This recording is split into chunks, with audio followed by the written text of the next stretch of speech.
It's Wednesday, May 13th. I'm Will. I'm Rob. And you're watching the one, the only, the original Political Lunch.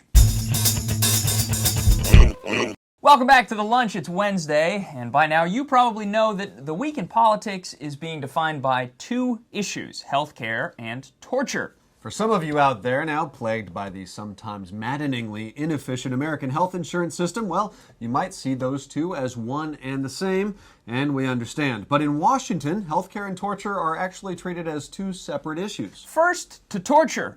Or not to torture, that is, or at least was, the question. Under the 8 years of a Bush administration-led war on terror, the employment of torture as a defensible means for gathering intelligence was a topic of frequent debate. Along political lines, generally the Republicans endorse the use of torture as a means to an end, while the Democrats generally oppose that idea on the grounds that it violates any number of international treaties and long-standing policies, not to mention the fact that information disclosed while under duress is often dubious. Now we move to the Obama era, and there are at least some indications that those who approved the use of torture over the past 8 years may now face some sort of legal recrimination. And that was all fine and good and relatively straightforward. That is until the who and perhaps the whose party question regarding those who authorized torture got at least a little more complicated than it used to be. Now, last week we told you that House Speaker Nancy Pelosi, who is, of course, a Democrat,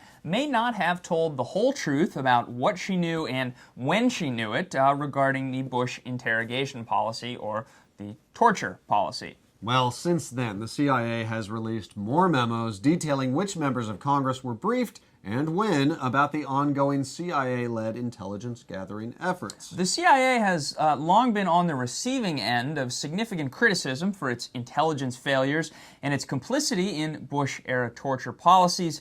And now Democrats are claiming that those memos were leaked just days before the first Senate hearing on the interrogation techniques in an attempt to direct the blame away from the CIA. Senator John McCain, a Vietnam POW and long-standing opponent of torture, has been the most vocal critic of the notion that Republicans were complicit and Democrats objected to the use of enhanced interrogation. McCain said that since Pelosi apparently knew about the use of torture, she could have done something about it, just as he did with the Detainee Treatment Act. That was a bill he co-authored, prohibiting cruel, inhuman, and degrading treatment of detainees. So what's the bottom line on all this? Well, it appears that the Republicans and the CIA have sufficiently muddied the waters of responsibility so as to make torture-related prosecution an unlikely prospect at this point. Already, the White House has backed off from its plan to release previously classified photos of alleged detainee abuse. Now, we'll keep an eye on that one, but now on to the week's other big agenda item, healthcare reform. On Monday, we told you that a group of healthcare industry representatives have agreed to the president's request for a reduction in the rate of cost increases over the next 10 years.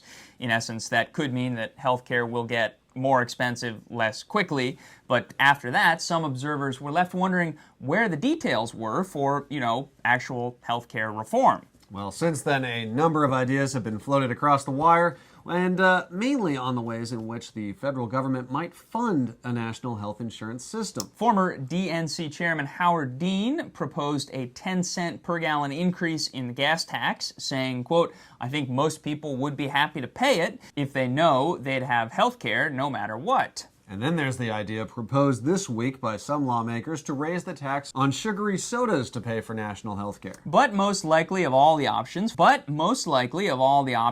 funding a possible national health insurance system, it's a more controversial proposal to end the tax exemption on health benefits that's currently afforded to employers and their employees. That's right. Currently, more than 60% of non-elderly Americans receive health insurance through their employer.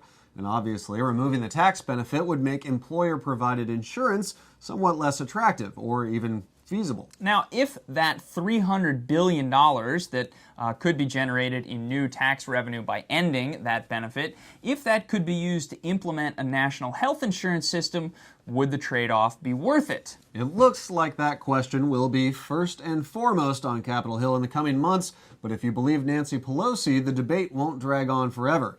She said that the House bill on health care reform will be ready for a vote by the end of July. And we will, of course, stay tuned throughout that process. Thanks very much for watching Political Lunch. We'll see you on Friday.